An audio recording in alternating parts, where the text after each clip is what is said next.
dealt with, they put Prince Nasir Yaqub, and Prince Nasir Yaqub had a relationship with Jeff Ford, Chief Malik. Chief Malik came from our temple. He came from our lineage in Chicago. So you think this is a coincidence that you're sitting here right now with us? We gotta fix what they started. We gotta complete it. And with that, I say Islam. Yeah, Shalom. The Hebrew word, the word "more" is a Hebrew word, and it means myrrh. The incense myrrh. So if you have to attach a color to it, the color is right there. Look at what myrrh is. But myrrh connotatively is one of the highest offerings that you could make to the Supreme Being.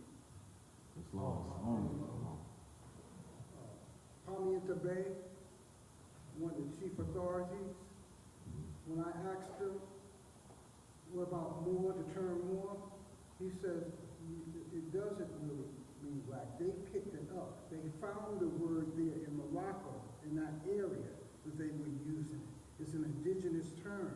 And he said he don't really know what they meant by it, right? But he said it is not of Latin derivation. It's something they heard coming in when they came over there. So if the Phoenicians and the rest of them was writing and speaking a form of Hebrew, then I'm saying myrrh is the definition for more, literally from the Hebrew term. You look it up right now. Islam, the prophet Abraham came from a Chaldea. The word means light. And the word mu means one. So more is one of light.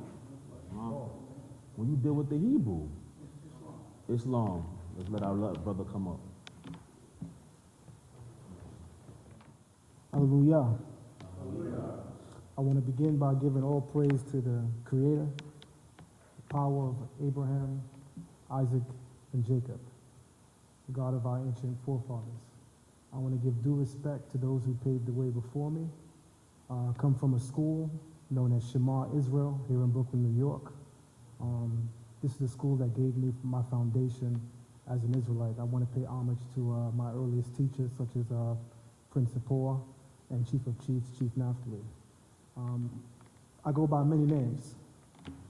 Some people that know me and may be observing me in the moment, you may take notice in the moment that I may appear to also go by different hats. As most of you have probably never seen me with a kippah on. You usually see me on the YouTube channel with a baseball cap on. I want to make something clear.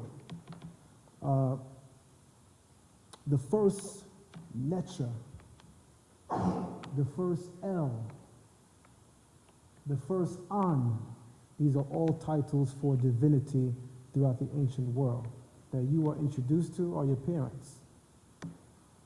I'm honored and blessed to have come from some very strong parents. In fact, I have my dad in the room who's actually sitting towards the back. And he instilled within his children a deep desire and love for Afrocentric learning, history, and teaching.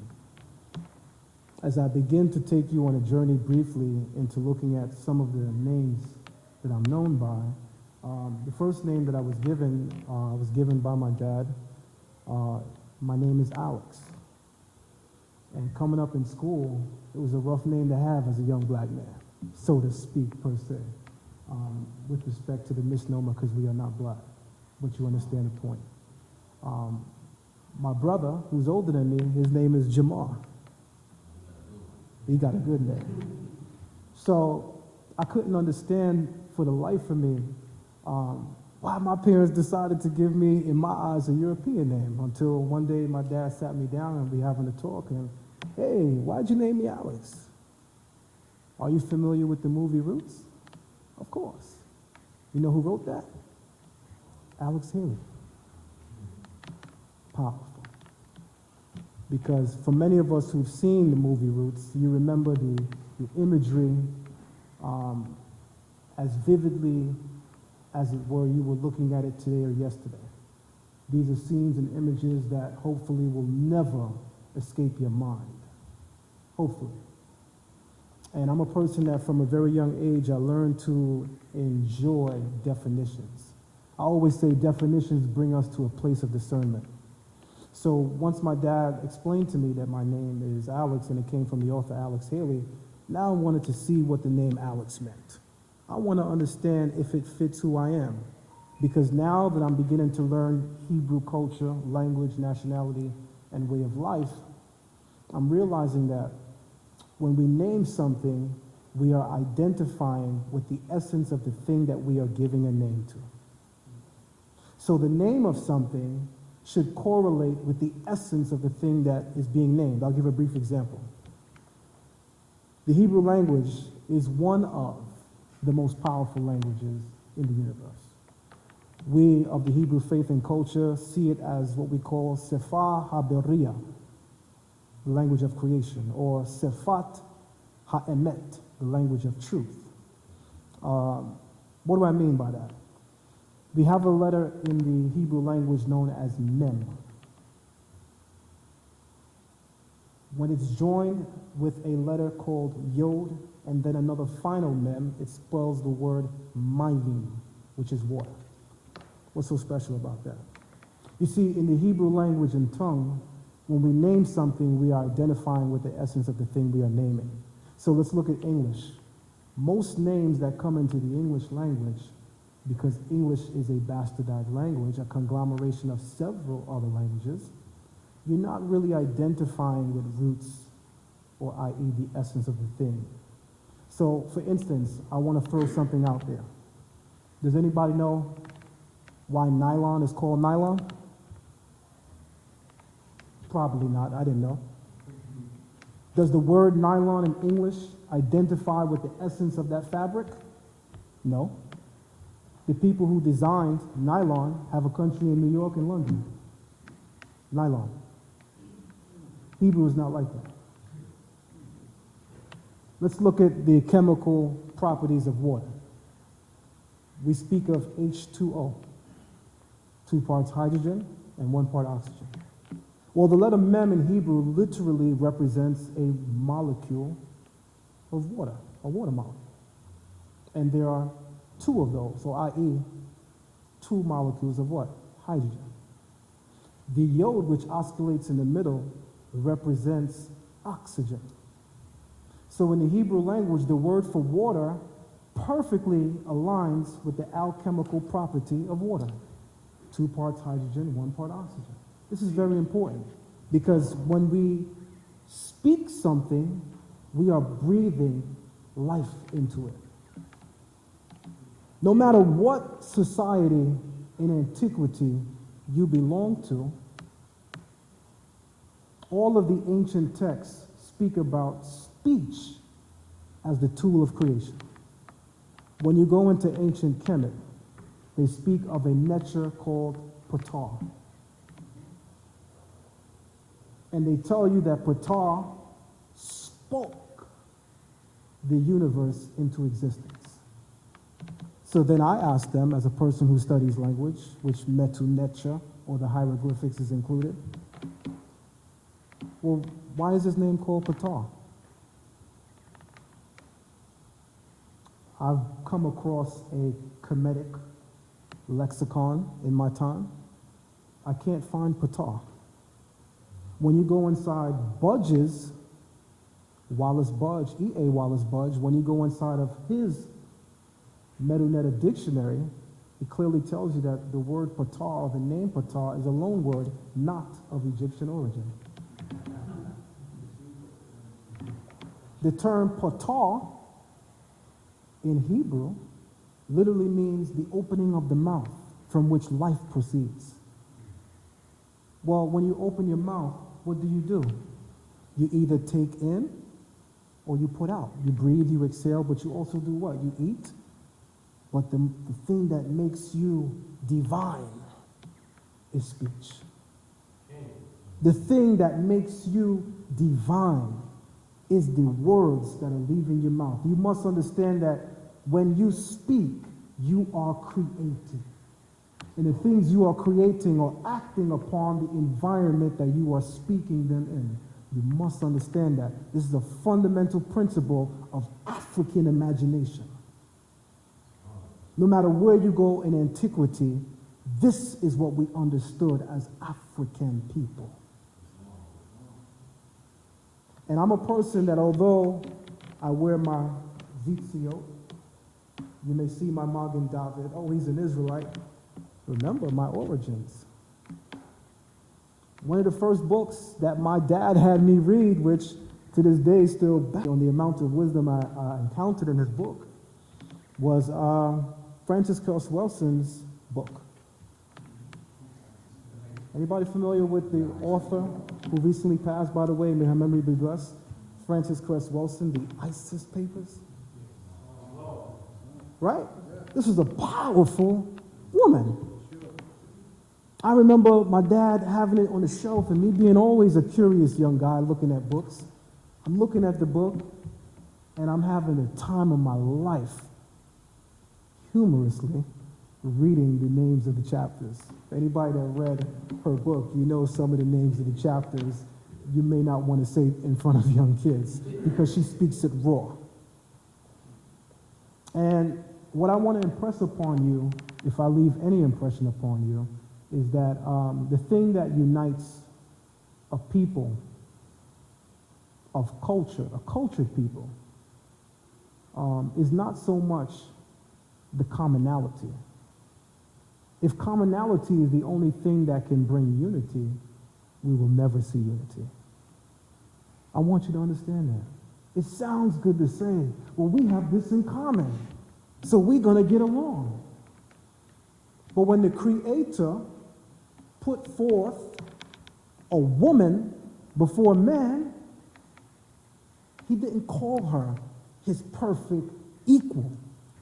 He said she shall be kenegdo, his opposite or his opposer. So it's not commonality that brings us always to a place of perfection, because commonality is not complementary. The thing which complements you the most is the thing that is beyond your reach, but yet you can grasp. You can get close to it. The things that bring about spiritual growth, physical growth, intellectual growth, are the things that you necessarily don't possess on your own. Which is why it's very, very important for us to put ourselves in the cognitive experience of all of the ancient texts that we see and pull out those truths that we can recognize as such. Because I want to tell you right now, I am certainly a Hebrew. Anybody who knows me knows that I defend that holistically. But I also want to let you know that there is a concept of Adam, one blood. When we place all of these titles and distinctions, we erase the memory of the one man from which all of us came from. Now, the reason why these titles are significant is because we're able to look at those who kept true to the traditions of this ultimate one man, this one ancestor that we can look back at, or those ancestors that we can look back at. So this is why culture is important, because it preserves the history of a people. I'm going to do something very, very brief before I go into my intended demonstration on the Torah. I'm going to talk about my aim and agenda in the conscious community at the moment. And I say at the moment because it is not my ultimate aim. I heard my brother, who I thank you very much for extending the invite, Grand Sheikh Yusuf Bey, and allowing me to speak here this day. And I also want to extend the invite to all of our Moorish brothers and sisters. In fact, one of my closest brothers is related to, here today, a brother who I consider a big brother to me. So I want to make it clear that I feel at home when I'm walking in here. And when I hear the voice of truth as you carve it, as you speak it, I know I'm in a place where I can relax and almost feel as if I can put my foot up, if you understand, right? So why do you do it, brother? Well, the community I come from, Shema Israel, I'm known as Avdi-El ben Levi. Ben meaning son, Levi meaning short for Levite. These are the priestly class. Now, am I a priest? I don't know. Do I function as such at times? Absolutely. Now, I don't want to sound spooky. I don't have a pan of incense, and God does not speak to me. But whenever we do things that bring our people together, the Creator is speaking through you. Understand that. My name, Avdi-El, is linguistically, by the way, linguistics and etymology is my strong point. You'll begin to hear a little bit of it briefly during this dialogue. I'm very well versed in Hebrew, Aramaic, and I'm a baby to Arabic, but I'm actually getting much better. And I'm well versed in the cuneiform script, which is very, very important for Asiatics, extremely important. Some of the first thoughts that harmonize all of our doctrines were penned in that region of the world, and it came through a script known as cuneiform. So it's very, very important at some point to go back and look at those scripts to make some of the correlations that we do. But my name, Avdi-El, is related to the Arabic term Abdul. Or you may even see it lengthened as Abdullah. What does Abdul mean? He's a servant. Abdullah is a servant of Allah. Abdullah. My name is Avdi-El. Aved, servant, El. You see, in understanding language, sometimes you become that much more immersed in a dialogue with an individual. For instance, if I'm speaking with a fellow Muslim brother, listen to my words. I always choose my words carefully, by the way. I did say a fellow Muslim brother, so if you're picking up, you understand. And I hear him introduce himself as Abdullah. I know I'm speaking to my brother and not my cousin. That's powerful. And you need to understand that. We need to understand that. Coming up through the ranks in Shema Israel, there were a little bit more titles placed upon me. In the recent years, I became what is known as a Moorish in the community, which is a teacher. I'm a teacher of the Hebrew language and culture in the community I come from. Coming up in the ranks a little bit more, I'm now known as a Rosh, which is a chief, which is a leader in our community.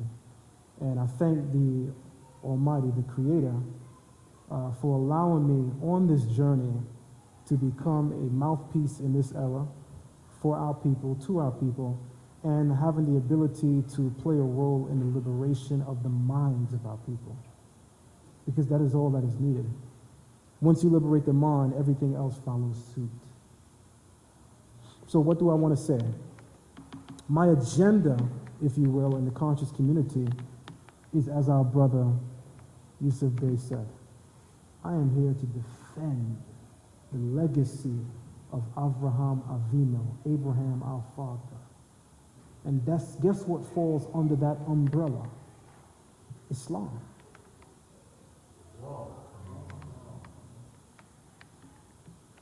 For my Hebrew brothers who may be watching this at some point, what is your problem with what I just said? Are we having a communication barrier? What does the word Islam mean?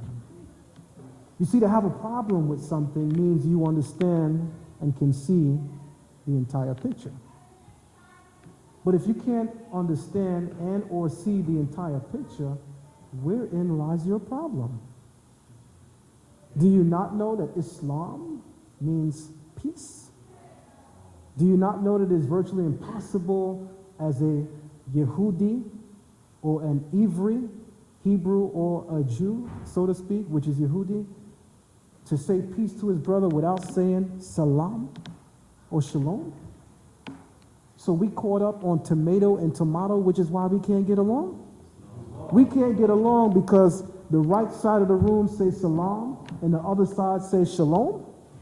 Well, let me take you back into history, where it speaks about the northern tribes having a problem pronouncing the SH.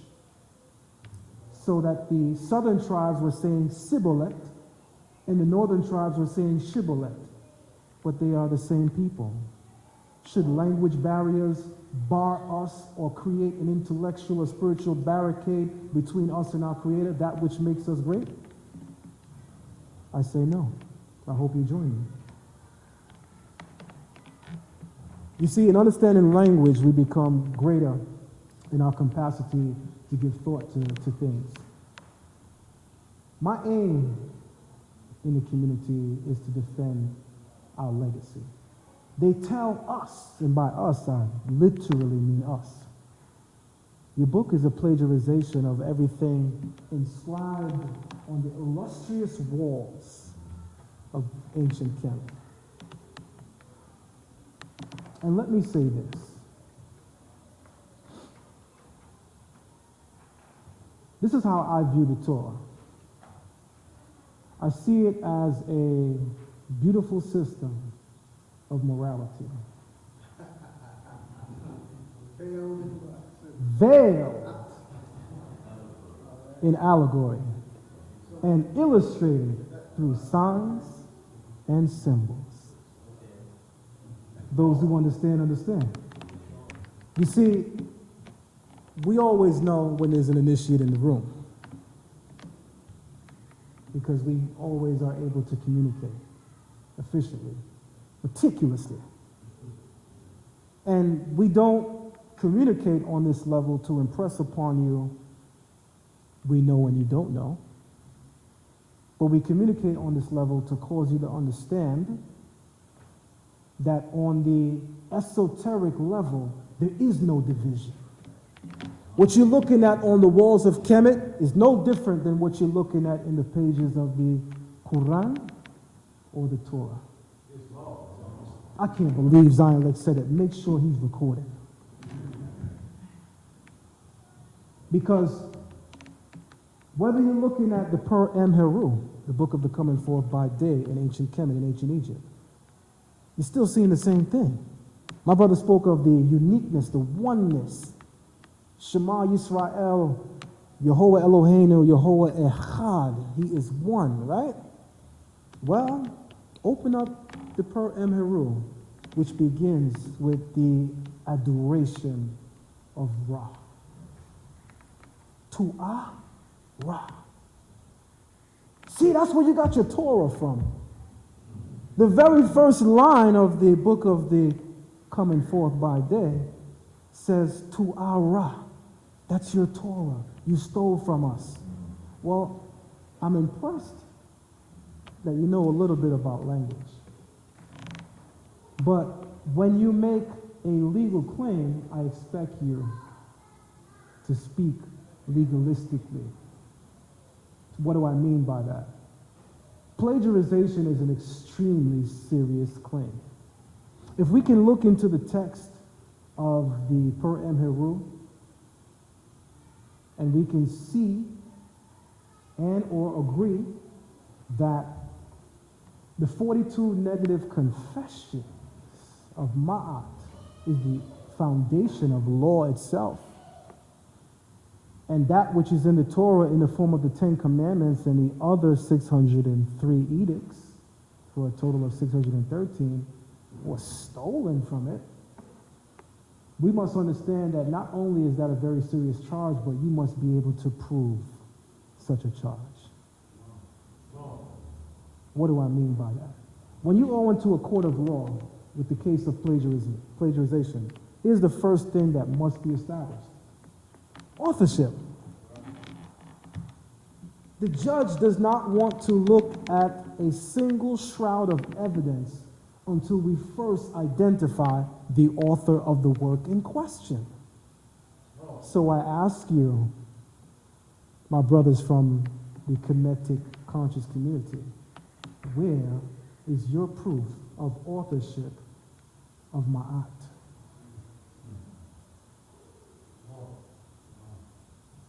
Do you understand what I'm saying? Does it make sense? Because if you stole my idea and I seek to impeach you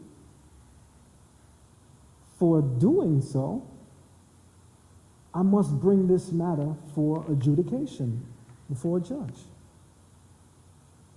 And the first thing the judge wants to see before the case is heard is my proof of authorship. Kemet has no proof of authorship for Ma'at, meaning the Kemetic master teachers will tell you, we do not know who was the first person to come into Kemet and introduce Ma'at to this people. They will also tell you that Kemet is the baby of African spirituality and African sacred systems, of which Kush would be the father. No. And Kush is not Kemet. Kush is deeper in the south. No. So if you can readily tell us that you are not the giver of that which makes your culture sacred, then how dare you beat the war drums of plagiarization? Now, because some of us are very meticulous when it comes to ancient texts, we can skip this whole argument and examine line for line your case. But because most of us are more interested, more invested, and more immersed in the liberation of our people, we'd rather end the argument as simple as we can. Where is your proof of authorship? Hallelujah. I want to open up the book of Bereshit, the book of Genesis, chapter 1. I have it in a PowerPoint presentation form on my tablet. Just so you can see, the very first image is the flyer that was created for this event. The flyer was not created so that we can build a portfolio of what we do, but the flyer was created with the same intent and imagination of a scribe, a redactor. We want to document our experiences so that future generations will benefit. We want to leave a trace. So this is what the flyer is about. But I'm going to open up to Genesis chapter 1. I want to examine the first 7 words, all 28 letters. Does everyone know the first sentence of Genesis by heart? In the beginning, God created the heavens and the earth. Many of us who study language have a problem with this term God.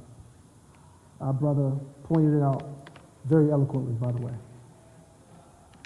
And I'm certainly not here to go against that. The term God does not crystallize the essence. Remember, when we name something, we are identifying with the essence of the thing we're naming. In the beginning, that's time, God created, there's this mysterious noun, the heavens, that's an expanse, right? That's space. And the earth, that's matter. So I'm already understanding time, space, and matter within the first sentence of Genesis, for those that think it's missing.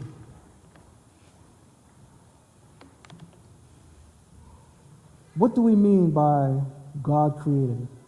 We understand that Moses is the scribe here.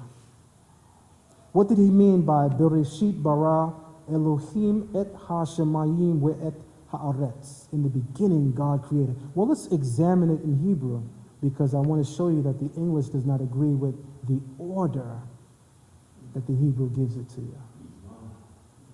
Bereshit bara Elohim. Bereshit, in beginning. If you look at the preposition beit as in. But it's a preposition and it can also mean with.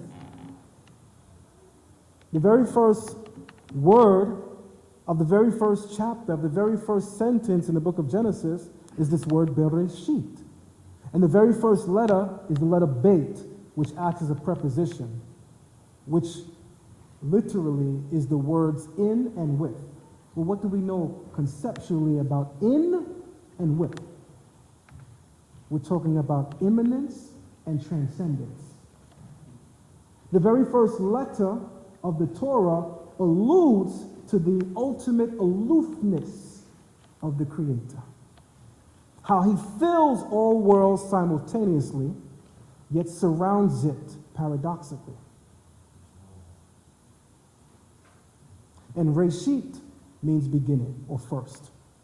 So with beginning, in beginning, or with first. The next word is bara, which literally means he created. Now here's the banger. The very next word is Elohim. So let's stop there and put a period.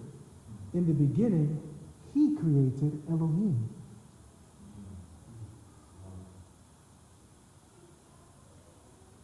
Are you talking about polytheism in the Torah?